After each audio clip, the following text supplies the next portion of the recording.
నమస్కారం, welcome to I dream ధర్మ మార్గం కార్యక్రమానికి స్వాగతం. నేను మీ విజిత. ప్రస్తుతం మనతో పాటు ఉన్నారు ప్రముఖ ఆధ్యాత్మికవేత్త, హనుమత్ మరియు శ్రీ విద్యా ఉపాసకులు బ్రహ్మశ్రీ డాక్టర్ శివయోగి సిస్లా జయశంకర్ గారు. ఇప్పుడు గురుగారితో మాట్లాడి మరిన్ని విషయాలు తెలుసుకుందాం. నమస్కారం గురుగారు. మా ఆయుష్మతి భవ. ఎలా ఉన్నారు గురుగారు? బాగున్నానమ్మా. చాలా రోజుల తర్వాత చాలా సంతోషంగా ఉంది గురుగారు. గురుగారు, టాపిక్ ఏంటంటే లలితా సహస్రనామం. ఈ మధ్య చాలా మంది లలిత అమ్మవారికి భక్తులు ఎక్కువైపోయారు. లలిత సహస్రనామం మేము పారాయణం చేయాలి అని చెప్పి అనుకుంటున్నారు. అయితే మనం ఏదైనా మంత్రం చదవాలి అన్నా, ఏదైనా తప్పులు పోతే మనకు ఫలితం ఉండకపోగా రివర్స్లో దోషం కలుగుతుందని చెప్పి కూడా వింటున్నాము. అయితే చాలామందికి లలిత సహస్రనామం పారాయణం చేయాలని ఉంది, కానీ ఈ భయం కూడా ఉంది. అలా కాకుండా ఏ విధంగా మనం తప్పులు లేకుండా లలిత సహస్రనామం పారాయణం చేయవచ్చు తెలియజేయండి. తప్పకుండా అమ్మ. అసలు లలితా సహస్రనామ స్తోత్రం పారాయణ ఎందుకు చేయాలి? లలితా సహస్రనామ స్తోత్రం పారాయణ ఎవరు చేయాలి, ఎందుకు చేయాలి, ఎవరు చేయాలి, ఎలా చేయాలి? సో ఈ లలితా సహస్రనామ స్తోత్రాన్ని ఎవరైనా చేసుకోవచ్చు. భక్తి ప్రధానం.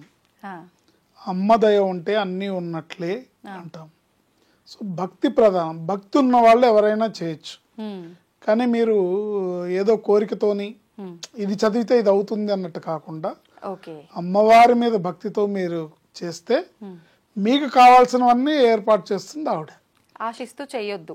ఆశిస్తూ చేసే కన్నా, అంటే ఒక కామ్యం కోసమో ఒక సంకల్పం కోసమో కాకుండా అమ్మవారి మీద భక్తితో, అమ్మవారి మీద పాదాల మీద భక్తితో మన మనసుని ఆవిడ పాదాల దగ్గర లగ్నం చేసి ఈ స్తోత్ర పారాయణ చేస్తే మనకి కావాల్సిన ధర్మార్థ కామ్య మోక్షాలు ఇహపరంగాను ఐహిక పరంగాను పరలోక పరంగాను అన్ని రకాలుగా ఆవిడ చూసుకుంటుంది. అన్ని మన పట్ల, అంటే మన మనసుని మన భక్తిని ఆవిడ పాదాల దగ్గర పెడితే ఆవిడ మన గురించి, మన శ్రేయస్సు గురించి, మన అభివృద్ధి గురించి ఆవిడ చూసుకుంటుంది. సో ఎవరైనా దీన్ని పారాయణ చేసుకోవచ్చు. భక్తి శ్రద్ధలు అనేవి తప్పనిసరిగా అవసరం. అట్లాగే ఎలా చేయాలి అంటే, లలితా సహస్రనామ స్తోత్ర పారాయణ అనేది ప్రతినిత్యము చేసుకోవడం కూడా చాలా ఉత్తమమైన పని. ఈ ప్రతినిత్యము కూడా రోజు పొద్దున్నే స్నానాధికాలు చేసిన తర్వాత, అంటే చాలా మందికి వచ్చే సందేహం ఏంటంటే, ఏమండి బ్రేక్ఫాస్ట్ చేయాలి, మేము షుగర్ ఉంది కాబట్టి టాబ్లెట్ వేసుకోవాలి, టిఫిన్ తిని చేయొచ్చా అంటే, ఇట్లాంటి క్వశ్చన్స్ అడిగితే మటుకు శాస్త్రబద్ధంగా అయితే తిని చేయకూడదు. శాస్త్ర ప్రకారం అయితే తిని చేయకూడదు. ఎందుకు కారణం ఏంటంటే, మనం కడుపులోకి ఏదన్నా ఆహారం తీసుకుంటే దాన్ని జీర్ణం చేయడానికి కొన్ని కెమికల్స్, అంటే కొన్ని ఇవి ఉత్పన్నం అవుతాయి, రసాయనాలు. అవి కళ్ళుతో సమానం. కళ్ళుతో సమానం. అందుకని తినద్దు అంటారు తప్ప, తింటే అమ్మవారు కోపగిస్తుందనో లేకపోతే తింటే అమ్మవారు మన శిక్షిస్తుందనో అర్థం కాదు. అందుకని ఇక్కడ భక్తి ప్రధానం కాబట్టి తినకుండా ఉండలేని వాళ్ళు చేసేటప్పుడు పారాయణలాగా చేసుకునే వాళ్ళు ఎలా అయినా మీరు టిఫిన్ చేసైనా టాబ్లెట్ వేసుకొని చేసుకోండి, తప్పులేదు. కానీ రీజన్ ఇది, ఒకవేళ అవకాశం ఉంటే తినకుండా చేసేసుకొని పారాయణ అయినాక తినండి, తప్పులేదు. లేదు కాంట్బట్ సిచ్యుయేషన్, నేను చేయగలుగుతాను, తినకుండా చేయలేనంటే చేసుకోండి, తప్పులేదు. అంటే అది వంకగా చూపించి మానేయకూడదు. మరి ఇప్పుడు తినకుండా చేస్తే వచ్చే ఫలితం తిని చేసినా వస్తుందంటారా? అంటే అక్కడ రీజన్ మనకి ధర్మబద్ధంగా ఉందనుకోండి, నిజంగానే వీళ్ళకి ఆరోగ్య సమస్య ఉంది, వీళ్ళు తినకపోతే ఇబ్బంది అని గనక నిజంగా మన శరీరానికి ఉంటే శరీర ధర్మాన్ని తీర్చడం కోసం తిని చేయొచ్చు, అమ్మవారు ఏం ఆగ్రహించదు. కానీ ఒకవేళ అవకాశం ఉంటే, మనం తినకుండా చేయగలిగిన పరిస్థితి మనకు ఉండి కూడా, మనం తినకుండా చేయగలిగే అవకాశం ఉండి కూడా అది తిని కూర్చుందాంలే అని అనుకుంటే మటుకు తప్పు అవుతుంది, నిర్లక్ష్యం కింద వస్తుంది. తినకుండా చేయగలిగితే మంచిది. కుదరని పరిస్థితిలో తిని కూడా చేయొచ్చు. అమ్మవారి పట్ల భక్తి శ్రద్ధలు విశ్వాసం ముఖ్యము కనుక ప్రతిరోజు ఒక్కసారి లలితా సహస్రనామ స్తోత్ర పారాయణం చేసుకోవడం అనేది ఆ అమ్మవారి కృపకి మనం అందరం కూడా పాత్రలు అవుతాం. అవకాశం ఉన్న వాళ్ళు 3 పూట్ల 3 సార్లు చేసుకుంటే మంచిది. కాకపోతే మీ పనులు మానుకొని ఈ స్తోత్రపారాయణే చేసుకోమని ధర్మశాస్త్రం ఎప్పుడు చెప్పట్లేదు. ఓకే. అవకాశం ఉన్న వాళ్ళు చేసుకోవచ్చు. కొంతమంది ఉపాసకులు మహానుభావులు ప్రాతస్మరణీయులు పూజ్యులు తాడేపల్లి రాఘవనారాయణ శాస్త్రి గారు అంటారు, చందోలు శాస్త్రి గారు అంటారు. వారి ఇంట్లో అమ్మవారు బాలమ్మవారు తిరిగాడేది, ఆయనతో మాట్లాడే ఆయనతో ఆటలాడుకుంటూ ఆయన ప్రత్యక్ష సాక్షాత్కారం పొందిన అమ్మవారి సాక్షాత్కారం పొందిన వ్యక్తి ఆయన. వారు రోజుకి 27 సార్లు చేసేవాళ్ళు. 27 సార్లు రోజుకి 20. ఆయన ఏంటి మంత్రానుష్ఠానం చేసుకుంటూ శ్రీ విద్యోపాసకులకి మంత్రాలు పూర్వాంగం ఉత్తరాంగం మంత్రాలు దాదాపు 15-20 మంత్రాలు ఉంటాయి. ఈ మంత్రానుష్ఠానం చేసుకొని ప్లస్ ఆయన రోజుకి 27 సార్లు అంటే నిరంతరం సాగుతూ ఉంటుందన్నమాట. ఇంక వాళ్ళు ఆయన శరీరమే ప్రతి కణకణం అమ్మవారి కింద మారిపోయింది. అట్లా అవకాశాన్ని బట్టి మన భక్తి ప్రధానం కాబట్టి ఎన్నిసార్లు అయినా రోజుకు ఒకసారి చేసుకోవడం ఉత్తమం, 3 సార్లు చేసుకోవడం అన్ని విధాలా శ్రేయస్కరం. అవకాశం ఉన్న వాళ్ళు ఇంకెక్కువ సార్లు చేసుకోవచ్చు. ఏంటి కనీసం 25 నిమిషాలు పడుతుంది, 25 నిమిషాలు అరగంట పడుతుంది ఒక్కసారి చేయడానికి. అప్పుడు 27 సార్లు చేయాలంటే ఎన్ని గంటలు పడుతుంది? అయితే ఏంటంటే బాగా తరోగా నోటికి వచ్చేసిన వాళ్ళు ఈజీగా చేసేస్తుంటారు. రెగ్యులర్ గా చేసేటప్పుడు గ్యాప్ దొరికినప్పుడల్లా ఇప్పుడు 20 నిమిషాలు గ్యాప్ ఉంది అంటే చేసేస్తారు. ఇప్పుడు ప్రదేశం ఏదైనా ఖచ్చితంగా ఇంట్లోనే ఈ పూజా మందిరంలో అట్లా ఉంటుందా గురుగారు? ఎక్కడ వీలైతే అక్కడ చేసుకునే వసతి ఉంటుందంట. అంటే ఇప్పుడు అంత నిష్ఠాగరిష్ఠులు జనరల్ గా వేరే ప్రదేశాలకు వెళ్ళరు. అవును, వాళ్ళు ఇంట్లోనే ఉంటారు, వాళ్ళు పడక కుర్చీలో కూర్చొని చేసుకుంటారు కాబట్టి చేసుకోవచ్చు.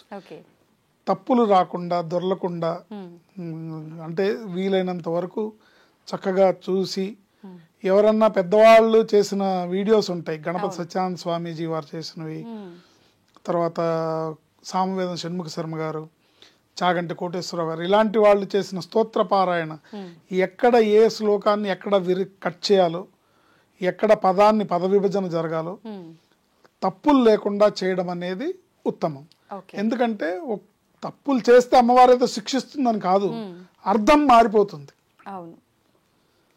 అర్థం మారిపోతుంది, ఒక్క అక్షరం తేడా వచ్చినా కూడా అర్థం మారిపోతుంది. అందుకని అర్థం మారిపోతే అది కాస్త అమ్మవారిని స్తుతించడం కాస్త నిందించడం అవుతుంది.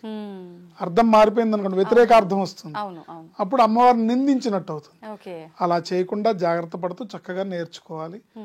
నేర్చుకొని తొందరపాటు ఏం లేదు, చక్కగా నేర్చుకొని దాని ఒక పాఠం అనుకొని చక్కగా నేర్చుకొని చేస్తే అమ్మవారు అన్ని రకాలుగా కూడా మన జీవితంలో ఆయురారోగ్య ఐశ్వర్యాలు బ్రహ్మాండమైన అభివృద్ధిని ప్రసాదిస్తుంది. ఓకే, ఇప్పుడు అలా తప్పులు లేకుండా నేర్చుకోవాలంటే వింటే సరిపోతుంది అంటారా ఎక్కువ సార్లు? దీనికి ఒక పద్ధతి ఉందమ్మా. రోజుకు ఒక శ్లోకం 108 సార్లు, మీకు కుదిరితే 1000 సార్లు, ఏంటి అంటే 21 సార్ల దగ్గర నుంచి మొదలుపెట్టి 21 కానీ 41 కానీ 54 సార్లు కానీ 108 సార్లు కానీ ఒక శ్లోకాన్నే రోజు మొత్తం చేసుకోవడం, దాన్ని పర్ఫెక్షన్ చేసుకొని మళ్ళీ వింటూ నీ పర్ఫెక్ట్గా పలికానా లేదా అని.